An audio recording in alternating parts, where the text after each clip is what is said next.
Hola, buenos días. Hola, Buenos días, ingeniero.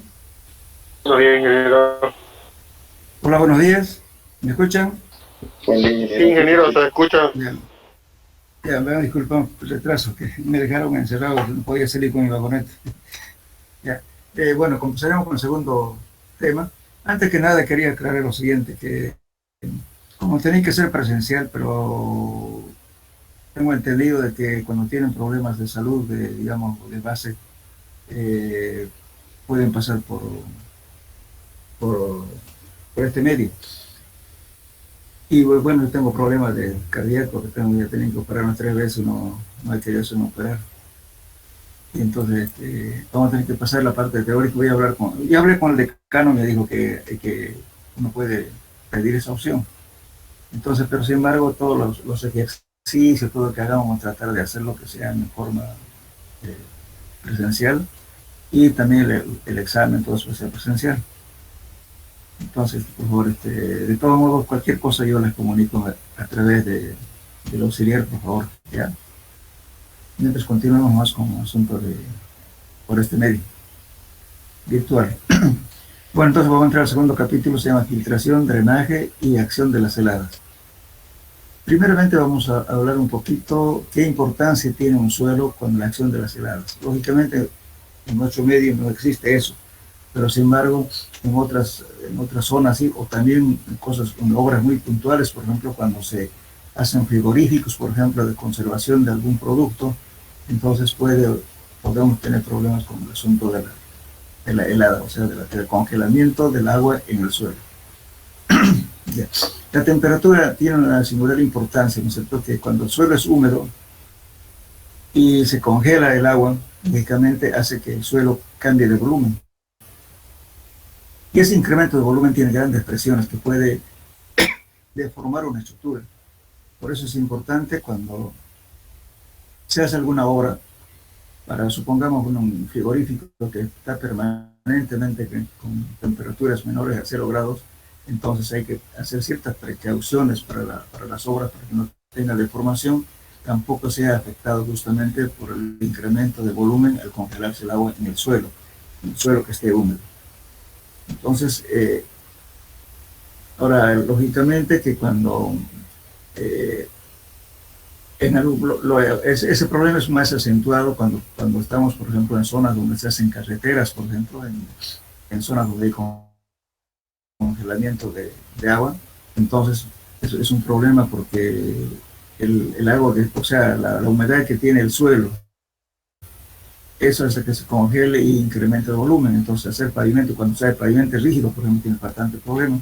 En algunas zonas inclusive tienen que encarpar lo que se tienen que protegerlo para que no haya congelamiento justamente tanto del suelo como también del hormigón, porque los no tienen agua. Entonces es un problema bastante serio en ese caso, hay que hacer especial cuidado en las obras. Y después eh,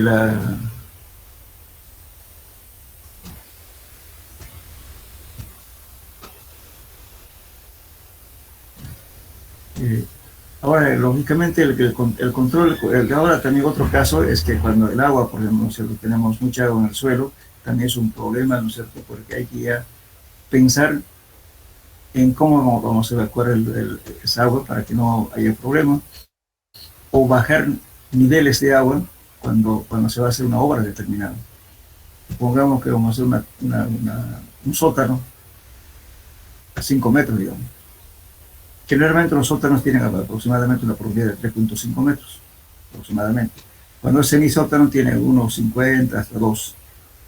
Y hay edificaciones que se está haciendo ahora con 3 o con 4 subsuelos. ¿Por qué? Porque a veces el plan asegurador no deja que se suba más. Entonces, ¿qué hacen? Tienen que ganar justamente la altura en profundidad. Entonces, hay varios edificios que se está proyectando, además está en construcción. Por ejemplo, la torre que se está haciendo en la avenida San Martín, al lado de la manzana 40, y un edificio que se va a hacer de 34 pisos. Ahí, por ejemplo, tiene, si no me equivoco, son 4 subsuelos. es un problema de agua. Y el agua no solamente produce el problema, digamos, del subnoramiento o como lo puedo decir, un cambio de menor volumen en el suelo, también produce un empuje, que enseguida después vamos a ver eso. Un empuje que se llama supresión. Ese empuje a veces es tan grande que puede levantar cualquier estructura. Por eso después de una lluvia y los tanques cuando son como de combustible, por metálicos, muchas veces después de una lluvia resulta que aparecen arriba, ¿sabes?, sobre la superficie. O una piscina, por ejemplo, cuando está vacío. Y luego entonces el nivel de agua asciende y aparecen empujes. Ese empuje se llama supresión, el empuje de abajo hacia arriba. Y por consiguiente, lógicamente, que la piscina no está calculado para ese esfuerzo de abajo para arriba, está siempre calculado para el esfuerzo de arriba por el peso del agua. Entonces produce fisuraciones o levantamientos. Es lo que vamos a tratar de hablar en este tema. Entonces, el control de contenido de agua, humedad, el control del movimiento del agua en los suelos son aspectos de vital importancia en la ingeniería de los suelos. Estos problemas presentan al realizar las excavaciones, como estamos diciendo, construir caminos. Por ejemplo, un camino que harían, supongamos que tienen que pasar una zona anegadiza o saben que el nivel de agua está a pie del talud, digamos, del terraplén. Muchas veces se hace lo que se llama el dren francés. El dren francés no es más que colocación de camada de piedras, no sé, debidamente acomodadas y compactadas. Sobre eso ya se coloca otro material y se puede subir el terraplén. Entonces el dren francés sirve de que hace que pase el fluido, en este caso el agua, ¿no es cierto?, sin alteraciones hacia arriba. Y también entonces de ese modo se evita de que el agua se acumule en las olas aledañas. Este tipo de obra de tren francés lo pueden ver muy cerca. Por ejemplo, en el camino que está yendo a Urubó, a la entrada de San Martín hay un puente. Pasando ese puente que hay, antes de llegar al puente grande, van a ver, si ustedes se fijan abajo, a ambos lados, hay piedras. Sobre esa piedra en realidad se ha colocado, ¿no es cierto?, ya la otra capa y encima se colocó el pavimento. También a veces le llamamos el pedraplén. El pedraplén también es lo mismo. Bueno, el dren francés sirve para drenar fácilmente con poco espesor, pero el pedraplén, en vez de levantar un terraplén, podemos hacer de piedras, entonces se llama pedraplén. Eso también es un elemento muy importante en que deja fluir el agua, hace pasar el agua sin que se acumule en las aguas arriba, digamos, ¿cierto? Después que rebalse y se pase por la parte superior del pavimento. Todos son sistemas que se emplean justamente para el problema cuando hay acumulación de agua. Como les digo, alguna vez reduzcan su velocidad cuando están pasando al puente, van a ver, hay un pedraplén del puente pasando un poquito más allá, casi hasta la entrada del puente principal, del puente viejo. Ahí se ha colocado eso justamente para no obstruir cuando hay rebalse de agua justamente en la planicie, en la ladera, en la ribera del río Piraí. Bien. Ahora, este tipo de problemas también causan problemas en las excavaciones, como le decía. Una simple excavación, si vamos a hacer, por ejemplo, para colocar tuberías, digamos, de un colector de aguas servidas, muchas veces va hasta 3 o 4 metros de profundidad, y sin embargo el nivel de agua está a 2 metros, a 1,50. Entonces, lógicamente, ahí empieza a ser justamente un problema para hacer la excavación, habrá que colocar intubados, o de repente tengan que colocar sistemas de drenaje, ¿no es cierto?, mediante well point, justamente el tema tenemos eso, el well point, o en su defecto también haciendo pozos, ¿no es cierto?, a mayor profundidad, y se bombea con bombas sumergibles para bajar el nivel freático. Igual en un sótano, y vamos a hacer una obra determinada, ¿no es cierto?, a una profundidad donde hay agua. ¿Qué tenemos que hacer? Tenemos que hacer pozos auxiliares, provisionales, en el cual, lógicamente, que tiene que ser a mayor profundidad, se colocan bombas sumergibles y se empieza a bombear para bajar el nivel freático. Entonces, Una vez que se termina el trabajo, lógicamente el bombeo es continuo para que el nivel se mantenga constante y hay que trabajar justamente en horas continuas para acabar rápido su trabajo. Una vez ya que ya se hace la obra, supongamos un sótano, el muro de contención, la base, todo lo demás, entonces, una vez que se haga ese trabajo, entonces ya se deja de bombear. Generalmente casi en todas las obras que tienen problemas de presencia de agua, se hace ese trabajo.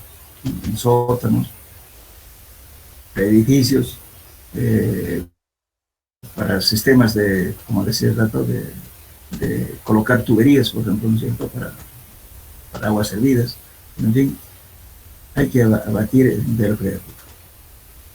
Bueno, todo esto causa un problema serio, ¿no es cierto?, todo lo que es manejar el agua. Ustedes han visto en la ciudad cuando llueve, los canales no abastecen para poder evacuar el agua. Es un sistema de dreno.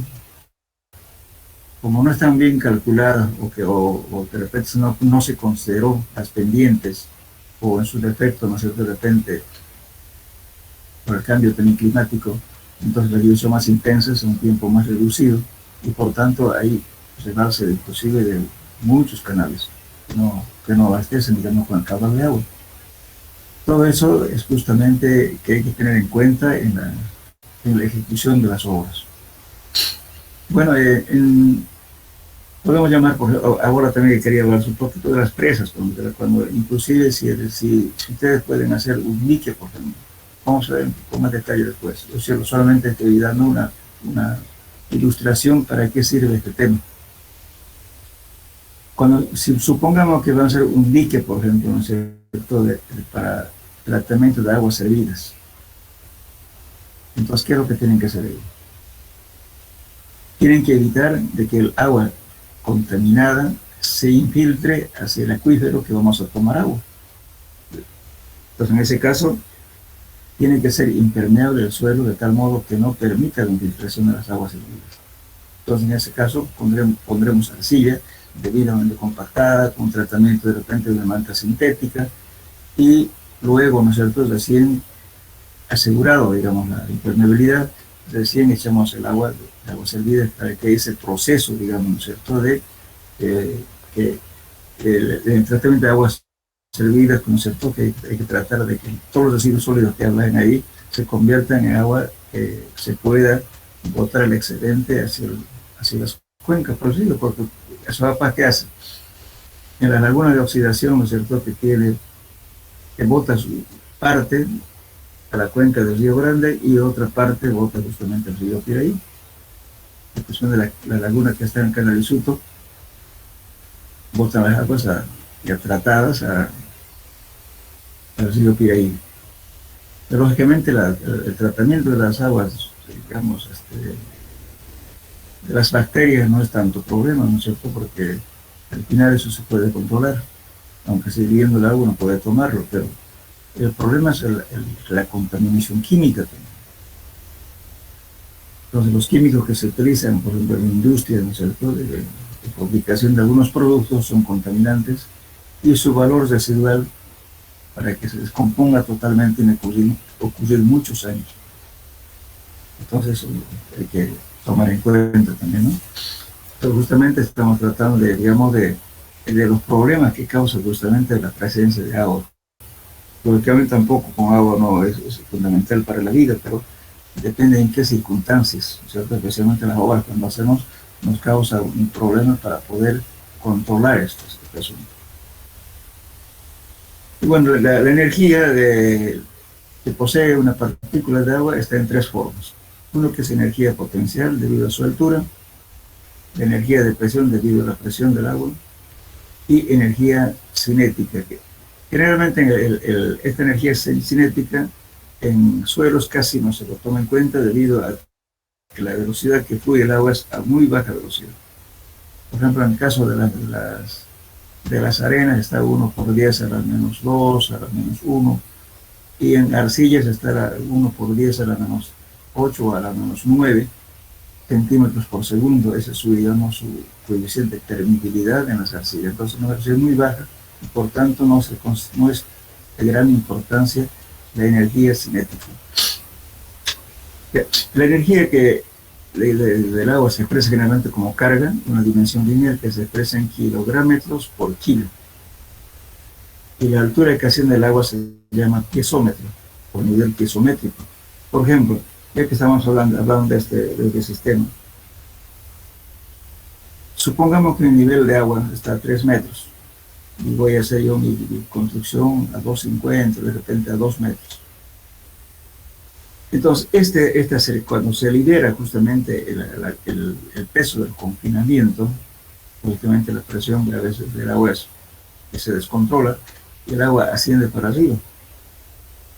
Entonces, para esos casos, es conveniente cuando se hace un edificio o una obra muy importante, colocar piezómetros. Los piezómetros no son más que tubos, ¿no es cierto? Que se coloca, puede ser un tubo de 2 pulgadas o a veces 3 pulgadas, no más. Entonces, lógicamente, debidamente ranurado para que el agua ingrese y, digamos, se puede monitorear para controlar cuál es la ascensión del agua a diferentes tiempos, ¿no? Hay que ir midiendo, monitoreando. Ahí, por ejemplo, cuando son obras muy importantes, los piezómetros se hace un control durante 1 año o 2 años, dependiendo de las diferentes etapas del año. ¿Qué pasa, por ejemplo, en las épocas de lluvia? ¿Cuánto asciende? Y en época de estiaje, ¿cuánto bajan las fluctuaciones, digamos, de los niveles? Eso se hace cuando se hacen obras importantes. Inclusive ahora cuando son obras grandes, por ejemplo, de estructuras, que uno va a ir, qué sé yo, 3 sótanos, digamos, abajo, entonces ya merita hacer ese tipo de estudios, digamos, cómo influye justamente en diferentes épocas del año el efecto de la lluvia. Entonces, las paredes, por ejemplo, o sea, los muros de contención tienen que estar debidamente tratados para que no haya filtración de agua en la parte lateral. Si no se convertiría en una piscina, justamente el sótano. Entonces hay que tener mucho cuidado con eso. Y en algunas partes, por ejemplo, en las represas, por ejemplo, cuando el embalsamiento de agua se colocan piezómetros en las zonas estratégicas para ver el control justamente de los niveles de agua y cómo está actuando justamente los niveles de agua. Y bueno, entonces el tratamiento de agua es bastante, ¿cómo puedo decir?, difícil de solucionar. Bien. Bueno, cuando estamos hablando justamente del agua, tenemos aquí, como decía aquí, este es un nivel de agua que estamos haciendo. Aquí tenemos un flujo de agua, que el agua está a una velocidad muy baja, pero sin embargo está en permanente movimiento. Por esa misma razón, por ejemplo, muchas veces se equivoca la gente. Supongamos que hacen ustedes un pozo de agua. No lo han usado durante 5 años o de repente 10 años. Lógicamente, en el momento de la construcción del pozo, el agua tenía mayor caudal, los acuíferos estaban en mejores condiciones. Pero resulta que el agua, como circula el agua a baja velocidad, está pasando justamente por las ranuras de los filtros. Entonces, al pasar está dejando sedimentos. Al final a veces se bloquea, entonces sí se acumula las sales ahí, ¿no es cierto? Y empieza la nube. Y por tanto el agua ingresa muy poco. Entonces muchas veces cuando el pozo está sin utilizar, primero prefiero, antes de colocar la bomba, es preferible limpiar. Para la limpieza de eso hay varias formas de limpiar. Uno puede ser por pistoneo, otro puede ser echando un compuesto químico. Es bueno, eso funciona bien cuando los tubos son de plástico.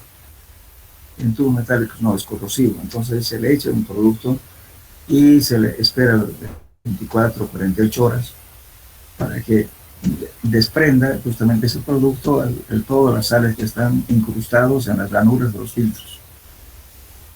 Después se hace una limpieza y queda otra vez el pozo en buenas condiciones. Pero eso no se puede hacer, por ejemplo, en tubería metálica, porque es corrosivo el producto. En plástico funciona bien. Y entonces hay cosas que uno recibe, ¿no es cierto?, la velocidad de agua que es muy baja. Por eso, también mucha gente considera, ¿no es cierto?, cuando hace un camino, por ejemplo, en una zona plana, y no es cuestión, digamos, de hacer muchos kilómetros sin ninguna alcantarilla. Tenemos un flujo superficial lento, pero existe. Y por tanto, cuando se hace un camino sin la alcantarilla, que no es cierto, para que haya flujo de agua, resulta que después se convierte en una laguna y el agua por general se pasa sobre el pavimento o sobre la carretera. Siempre, inclusive están normados en carreteras, dicen caminos que son planos, debe haber una alcantarilla cada tantos kilómetros. Está normado. ¿Sí? Bien. Entonces, cuando vemos, aquí vamos a ver justamente dices, por ejemplo, si en dos puntos diferentes de una misma masa continua de agua hay cantidades diferentes de energía, habrá un movimiento. Lógicamente, para que haya movimiento del agua tiene que haber una pérdida de carga, ¿cierto? Uno de mayor altura, mayor presión, otra a menor presión. Aquí podemos ver esto. El agua está aquí, pero pasa por acá. Para que vaya por aquí, tiene que haber esta pérdida de carga. Este delta H es pérdida de carga. Altura H1 menos H2. Eso es pérdida de carga. Bueno, y la longitud que recorre el agua, lógicamente va a ser de aquí hasta acá. Este L. Viene a ser este valor de aquí. Entonces, Darcy plantea justamente este problema de filtraciones de la siguiente manera, basado en su ecuación de la continuidad. Dice que Q, que es el gasto que pasa por un área determinado del agua, está multiplicado por coeficiente de permeabilidad y es la gradiente hidráulica. El gradiente hidráulico no es más, ¿no es cierto?, la diferencia de H1 menos H2 dividido entre la longitud que recorre el agua. Ese es el gradiente hidráulico, multiplicado por el área transversal por donde atraviesa el flujo. Entonces, este es un gasto. Entonces, delta H es diferencia de altura con aquí. Gasto del flujo o cantidad de agua que pasa por un área determinada. Coeficiente de permeabilidad y área transversal que atraviesa el flujo. Bueno, lógicamente todo esto son valores muy bajos porque justamente este K, que es una velocidad en realidad en metros por segundo, eso vimos un solo uno, es bastante bajo. Entonces, ahora para ver, digamos, en caso de muy rara vez se va a dar, por ejemplo, en un fluido que esté dentro del régimen turbulento. Generalmente eso se da en las laderas muy pronunciadas y que tenga abajo un suelo impermeable y el flujo tiene que ser a través de otro material permeable. Y sí podemos tener flujos, digamos, en un régimen de turbulento. Pero normalmente el flujo es muy lento y entonces siempre puede ser régimen laminar. Bien, lógicamente para que haya filtración, la primera condición que es que el suelo tiene que estar totalmente saturado. Si el suelo no está saturado, entonces no hay filtración. Entonces la condición para que haya una filtración tiene que haber la saturación del suelo. Bien, filtración de un suelo saturado y reducción del flujo. El flujo del agua a través de un suelo saturado se puede presentar esquemáticamente por líneas de flujo, como las partículas de agua en movimiento. Aquí lo vemos. Por ejemplo, este caso, supongamos este es un corte, ¿cierto? Y aquí tengo un suelo cualquiera, y aquí tengo una tabla estaca, un elemento, puede ser plancha metálica, o puede ser madera, lo que sea, hormigón. Entonces esto es impermeable. Entonces, si yo echo agua acá, y de mayor altura, el agua va a pasar justamente por aquí, por la parte más corta posible, y pasa a otra altura. Entonces, estas líneas que hacen recorrido el agua se llaman líneas de flujo. Líneas de flujo. Entonces, aquí justamente la diferencia de esta altura con esta altura es la pérdida de energía, pérdida de carga. Entonces, para que el movimiento del agua ocurra, siempre tiene que haber una pérdida de carga. Entonces, bueno, ahora, para hacer una red de flujo, ¿qué hacemos? Interceptamos las líneas equipotenciales, que son estas líneas que ven punteadas, son líneas equipotenciales. El conjunto de estas líneas de flujo y líneas equipotenciales forman la red de flujo. Entonces, aquí las diferentes cantidades de energía o carga se pueden representar en la figura por líneas equipotenciales, de líneas de aquí, las punteadas, que son líneas a las cuales todos los puntos tienen igual carga. Las líneas equipotenciales son como curvas de nivel de igual energía, y las líneas de flujo se las cortan en ángulo recto. Que, bueno, cuando hacemos, enseguida vamos a ver eso, cuando hacemos una red de flujo hay que tratar de que este pedacito de aquí a aquí, eso se llama canal de flujo. Por acá atraviesa un gasto Q. Gasto significa volumen de agua. Entonces, lógicamente, cuando hacemos una solución que es gráfica por método de Horkheimer, enseguida vamos a ver eso, esto se dibuja a escala tratando siempre que estas que crucen en líneas ortogonales, o sea, con ángulos 90 grados, para que este canal de flujo sea un cuadrado.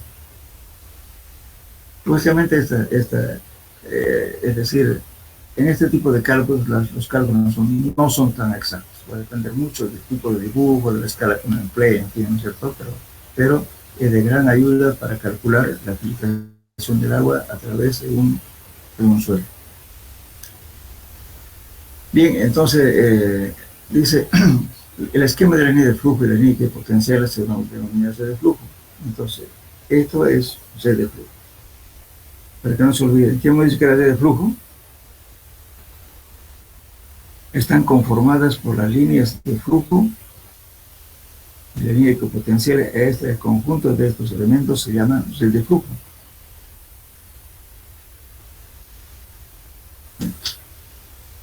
Bien. Entonces, el esquema de línea de flujo y equipotencial de una red de flujo, y es un instrumento muy útil para la solución de los problemas de filtración de agua.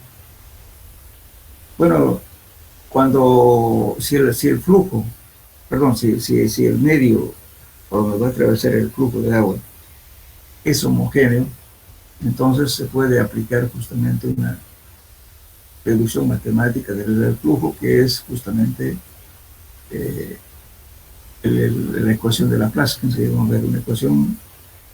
De todos modos, para demostrar, el autor hace que el flujo sea en sentido X y en el sentido Y. Esto es la gradiente hidráulica, que es diferencial de H sobre el diferencial de L, que es la longitud que recorrió el agua, y esta es la pérdida de carga. Entonces, haciendo estas ecuaciones, ¿no es cierto?, en sentido X y en sentido Y, entonces, así plantea una ecuación y diferencial, o sea, dice, por ejemplo, la velocidad de filtración y la cantidad de flujo o gasto dividida entre el área de flujo, y las ecuaciones pueden decirse así. Y la velocidad de flujo es K diferencial de H sobre diferencial de X, igualmente en sentido Y. Y aplicando la ecuación, entonces tenemos este sistema de ecuaciones por una serie de familias de curvas. Entonces, la ecuación final al cual llega de Laplace, esta se llama ecuación de Laplace. Entonces llegamos a esta ecuación. Pero esta ecuación de física matemática de Laplace indica la pérdida de energía en un medio resistivo. Esta ecuación es aplicable solamente en el caso de que los suelos sean homogéneos, no en suelos que sean estratificados, y no en suelos homogéneos. Generalmente esta ecuación se aplica para hacer, por ejemplo, un modelo hidráulico, y aplicando, en caso de las represas, generalmente los suelos son homogéneos, casi no varían, todas las arcillas del mismo tipo, entonces puede aplicar esta ecuación para calcular la cantidad, digamos, de flujo, ¿no es cierto?, en un tiempo determinado. Esta ecuación física matemática de Laplace, que indica la pérdida de energía en un suelo resistivo, esta ecuación representa dos grupos de líneas, como decía, en sentido X y en sentido Y. Entonces, el grupo de líneas de cada una de las cuales contiene un número infinito de curvas paralelas, las cuales se intersectan en ángulos rectos. Como decía, por construir hay que tratar de que intersecte la línea de flujo, que sean perpendiculares a las líneas equipotenciales. Entonces, para ese caso está hecho esta ecuación. Bien, entonces esta ecuación se llama la ecuación, dice, el número infinito de curvas paralelas, las cuales, sin que sea triangular, como se muestra en la red, vamos a ver ahorita. Las líneas equipotenciales forman un grupo de líneas de flujo, otro grupo de líneas. El conjunto forma la red de flujo. Bueno, entonces más o menos la red que estamos hablando es esta. Este es un canal de flujo. Aquí hay una red de carga. Y entonces este ángulo, como decía, las líneas de flujo y las líneas equipotenciales forman este ángulo recto. Y este es un canal de flujo.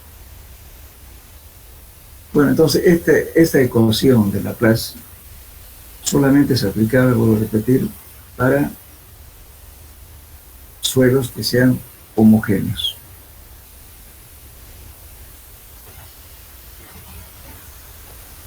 Hay una tesis, hace muchos años se hizo por una tesis que justamente era para la represa de Concepción. No me acuerdo el nombre del autor, pero está en la biblioteca. Pero las personas que quieran hacer un modelo para cualquier represa pueden usar como base justamente esa tesis. Lógicamente está en un lenguaje de antes que la de Fortran. Pueden ustedes aplicar estas ecuaciones y hacer un modelo hidráulico concepto de cualquier presa que tengan, pero en condiciones que sean de suelos homogéneos. Generalmente en el núcleo central, ¿cierto?, de una represa siempre se utiliza un suelo homogéneo. Cada vez vamos a utilizar, a no ser que sea solamente un suelo que sirve de apoyo, porque el impermeable puede colocarse solamente en la parte central del dique de contención y también en la base, para que no se infiltre agua. No necesariamente la laguna que vamos a hacer tiene que tener condiciones, digamos, que sean impermeables. Por ejemplo, Sabapar ha hecho lagunas, por ejemplo, de oxidación en zonas que son permeables, pero que ha hecho un tratamiento adecuado, revistiendo con arcilla una capa y con mantas sintéticas, y luego también el dique en sí, digamos, ¿cierto?, para el muro, no para el muro, sino para el dique que ha hecho. Simplemente han colocado en el núcleo la arcilla y en la parte lateral es un suelo granular que sirve simplemente de apoyo. Entonces, lógicamente, lo que aquí van a calcular justamente no es el suelo que está haciendo de apoyo al dique, sino del núcleo principal, que eso generalmente es homogéneo.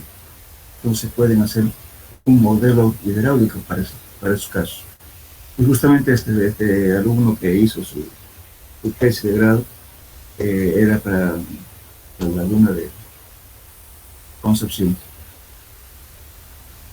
Está en la biblioteca, si ustedes gustan pueden buscar, no me acuerdo yo el nombre del autor. Bien, ahora, para dar soluciones, ¿no es cierto?, a diferentes tipos de suelos, con diferentes formas geométricas, inclusive de los diques, entonces se hace este procedimiento gráfico de Forchheimer. Esto es medio empírico, pero es el más usado para calcular justamente el flujo del agua o pérdida del agua por filtración. Este justamente es más fácil la aplicación de esto. Dice que, o sea, el método de Forchheimer es simple y aplicable a cualquier problema de flujo uniforme en dos dimensiones. El espacio entre cualquier par de líneas de flujo es un canal de flujo, que es este de acá. Un cierto número de canales de flujo NF, o sea, voy a dar parte por parte. Fíjense, este NF es el número de canales de flujo. Este número, ¿cuántos voy a considerar? Se selecciona de manera que el gasto es el volumen de agua que atraviesa un canal de flujo. El gasto a través de cada uno de un canal de flujo sea el mismo. Usted tiene esta ecuación, delta Q es igual a Q, este es el gasto dividido entre las líneas, perdón, entre los números de canales de flujo, donde delta Q es este valor. Y la pérdida de carga entre cualquier par de líneas equipotenciales es la caída equipotencial delta H, que es el que de aquí. Si se selecciona un cierto número de caídas equipotenciales, eso se llama el número de caídas equipotenciales, se llama ND, de manera que todas sean iguales. Se tiene este valor. Delta H' es la caída equipotencial, que es igual a delta H sobre ND. El ancho de cualquiera de los elementos de esa Z de flujo es A, como ven aquí, A y también es B. Entonces, ¿qué hay que lograr? Que para que sea cuadrado esto, tiene que ser, primero, estos ángulos que sean ortogonales y que A sea igual a B. Entonces hay que ir ajustando el dibujo para llegar a que A sea igual a B. El ancho y la altura. Y la distancia entre las líneas equipotenciales B, como se indica en esta figura. Entonces, la tercera dimensión, justamente cuando se calcula un flujo, o sea, la filtración, es por un metro. Supongamos que la presa tiene una longitud de, qué sé yo, de 50 metros o 100 metros, digamos. Entonces, nosotros vamos a calcular para un metro nada más. Por eso dice, la tercera dimensión en longitud es 1.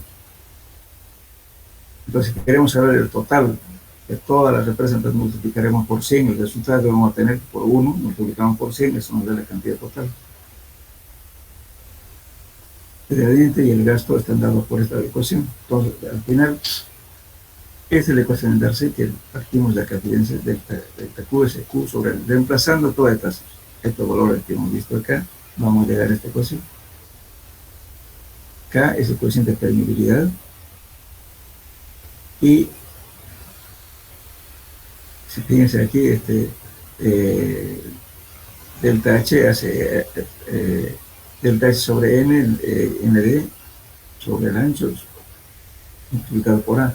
Entonces este valor vamos a hacerle que A sea igual a B, entonces nos va a quedar K delta H por N, sobre ND directamente. Entonces pero por 1, porque pues estamos trabajando por un valor unitario. A ver, aquí vamos a ver.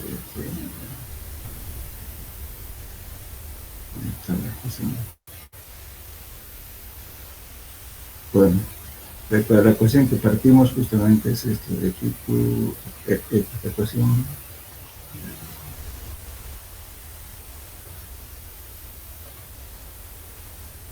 Y entonces es la ecuación de Darcy. Entonces, haciendo que, como les decía, cuando yo los veo simplemente haciendo un paso algebraico, ¿no es cierto? Estoy poniendo A sobre B, NF sobre ND, esto va a ser 1. Y por tanto la ecuación queda así. K delta H por NF, todo esto sobre ND. Esta es la ecuación propuesta por Forchheimer para calcular justamente la filtración. Entonces, lo que da como resultado o sea, este es justamente por una red de flujo, digamos, ¿no es cierto?, que sea para un canal de flujo cuadrado. Para esa condición estamos haciendo esta ecuación. Si no fuera cuadrado, entonces quedaría este B sobre A.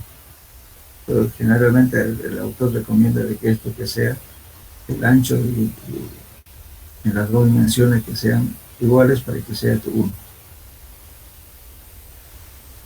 Bueno, entonces, ahora los pasos a seguir para la construcción de la red de flujo son los siguientes. Primero, hacer a escala un dibujo que muestre la masa del suelo, los límites permeables a través de los cuales el agua entra y sale del suelo, y los límites impermeables que limitan o contienen el flujo. Lo primero que hay que hacer. ¿Cómo en esto? Pues que hay que dibujar, aquí está la altura del agua, y aquí tenemos otro nivel de agua, el agua es abajo y aquí está agua es arriba. Entonces el flujo que se va a dar justamente va a ser por este estrato, es permeable. Bien. Entonces, bueno, para hacer eso, primero que es lo que voy a leer de nuevo. Hacer a escala un dibujo que muestre la masa del suelo, los límites permeables a través de los cuales el agua entra y sale. del suelo y los límites impermeables que limitan o confinan el flujo. 2. Dibujar 2 o 4 líneas de flujo que formen ángulos rectos con los límites permeables a la entrada y a la salida y que sean aproximadamente paralelas a los límites impermeables. Primeramente se hace un dibujo, después dice 3. Dibujar líneas equipotenciales que formen ángulos rectos con las líneas de flujo, de manera que el ancho y el largo de cada figura sean iguales. Un canal de flujo tiene que ser cuadrado, ¿no? Luego se hace un ajuste de la línea de flujo y la línea equipotencial hasta lograr que las intersecciones formen ángulos rectos y que los canales de flujo sean cuadrados. Esa es la condición. Entonces, la ecuación que vamos a manejar es esta ecuación. Vamos a hacer su formulario por horas. Este es para calcular la filtración. Bueno, aquí vamos a hacer un ejemplo. Lógicamente esto es un dibujo que no está muy a escala, por eso no va a coincidir posiblemente con los valores que vamos a dar, pero eso también cuando es un método gráfico, siempre, ¿no es cierto? A veces se hace una compensación, un cuadrado con la mitad del otro cuadrado, por ejemplo, o sea, si son tres partes de un cuadrado, entonces pondrá, ¿no es cierto?, un cuadrado y entre tres, o sea, se compensa las áreas. Eso siempre, inclusive, no sé si han visto en topografía, lógicamente ustedes han acostumbrado ya ustedes a la tecnología actual, todo lo hacen con AutoCAD. Pero antes, cuando no había ese programa, si ustedes no tuvieran ese programa, ¿qué harían para calcular áreas, por ejemplo, digamos, de una hacienda? ¿No es cierto? Que consiguen un plano general, lo hacen a escala y luego lo pueden dividir en cuadraditos todo el área, ¿no es cierto?, que hace, porque la forma geométrica de repente esa hacienda es irregular. Entonces hacen cuadrados en dos direcciones, X y se coloca cuánto vale cada cuadrado. Entonces la suma de todos los cuadrados, ¿no es cierto?, entonces va a ser el área. Ahora, si ese cuadrado estuviera, digamos, la mitad o el otro un tercio, que se va compensando esos cuadrados. Lógicamente no es un método muy exacto, pero da una aproximación. Entonces, aquí el ejemplo que está señalando es lo siguiente. Calcular el gasto de filtración bajo la presa de la figura, que es de la figura. Si el coeficiente de permeabilidad es igual a 0.0015 centímetros por segundo, este es un valor que tenemos que tener de entrada de este valor de coeficiente de permeabilidad. Eso tenemos que conocer. Y los niveles de agua sobre la base de la presa son las siguientes. Esta es una presa. Fíjense, este es un estrato, perdón, este es un material, pero puede ser hormigón o cualquier arcilla, pues en este caso este es impermeable. Este es el que forma el líquido. Entonces tiene aguas arriba, tiene una altura de 18.30 metros. Y el estrato por donde va a ocurrir la filtración tiene 24.40 metros. Y ahora la altura de que va esta altura de la presa de aguas abajo tiene 12.20 metros. Entonces, ¿qué hacemos? Vamos a calcular justamente. Fíjense, de la red de flujo dice, es de este dibujo, ya, este es un dibujo, ¿no? Pero como le digo acá, por ejemplo, este es el del libro de Sower, por si acaso, ¿no? O sea que no es mi invento, es el libro de Sower, está la bibliografía al final. Entonces está considerando la red de flujo de NNF, las líneas de flujo son 3, pero en este caso va 1, 2, aquí falta 1, se llama el dibujo, este hay que hacer 3. Pero si fuera la mitad, muchas veces se considera la mitad, puede ser entre 3.5, 2.5, en este caso estamos considerando 3. El dibujo está mal hecho. Ya. Y dice, y el número de ND que era, este ND, fíjense aquí estamos utilizando el ND, era el número de, aquí no,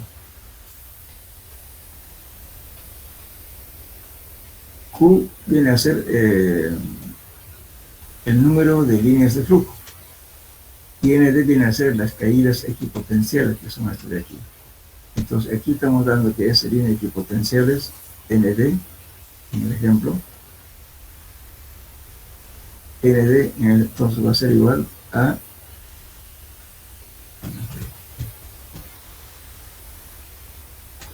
ya ND 9.5. Estamos considerando estas líneas de aquí son 9.5. Lógicamente, como le digo, posiblemente por este figurita de acá lo compenso con 9.5. Eso va a depender mucho de los ajustes del dibujo que hagan ustedes. Entonces ya ahora la altura, la pérdida de carga, que es esta altura 18.30 metros que viene aquí, y ahora este valor de acá viene a ser 6.10 metros, que viene a ser justamente esta altura de aquí es 12.20, menos 18.30 nos da justamente 6.10. Entonces, esta es la pérdida de carga que hay, entonces aquí, a la altura del agua que está aquí. Entonces estamos dibujando, esto nos da 6.10 y nos va a dar un resultado justamente de, multiplicando todo esto, ¿no es cierto? Los valores que tenemos aquí, nos va a dar 0.09 metros cúbicos por minuto. Esto lo podemos expresar si quieren por segundo, dependiendo de las unidades que estemos utilizando aquí en el coeficiente de permeabilidad. Ahora, si queremos saber, esto tendría está por metro, porque es un valor unitario. Ahora, si yo quiero saber, ¿no es cierto?, por toda longitud, tengo que multiplicar por toda la longitud de la presa.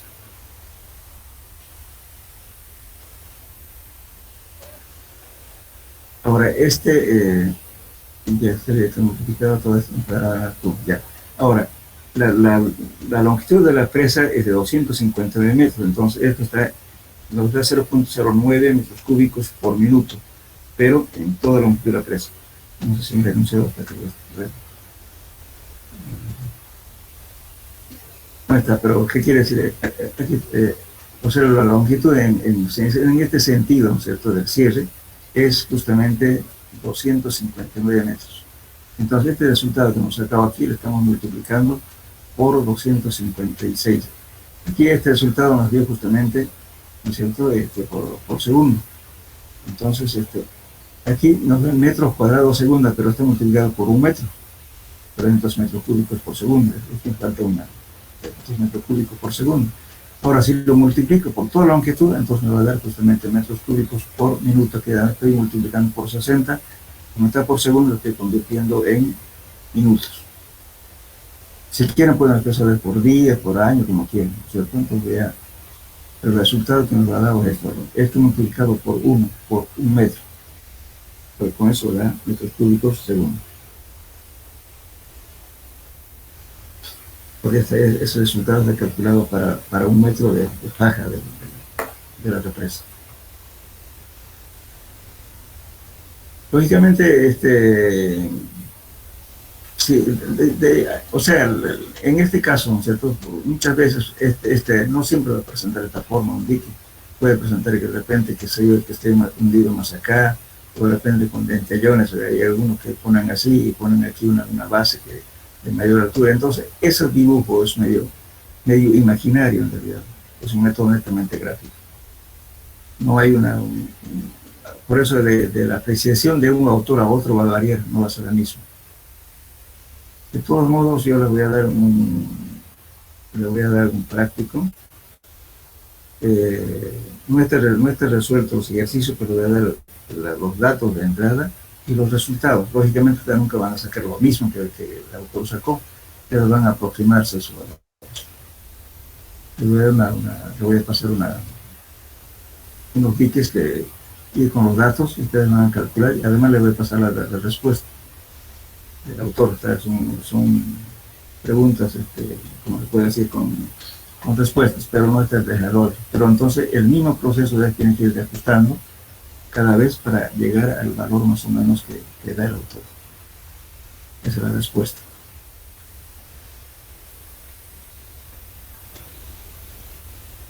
Bueno, creo que tienen ustedes clase después de las 8:30, ¿no? ¿Verdad? Sí, ingeniero. Bien, entonces le dejaremos aquí para, vamos a la próxima clase, vamos a continuar con el tema. Este es un poquito largo, fíjense acá, vamos a ver.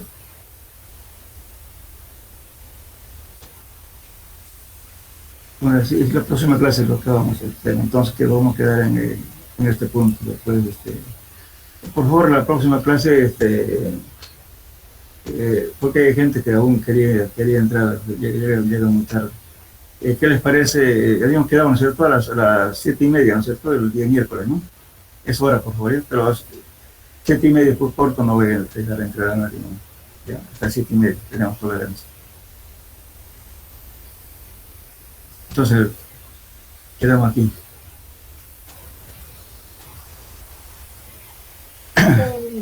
Efecto de filtración aquí, vamos a quedar, ¿ya? Por favor. Expresión 196. Ya, pausa hasta el día miércoles, por favor.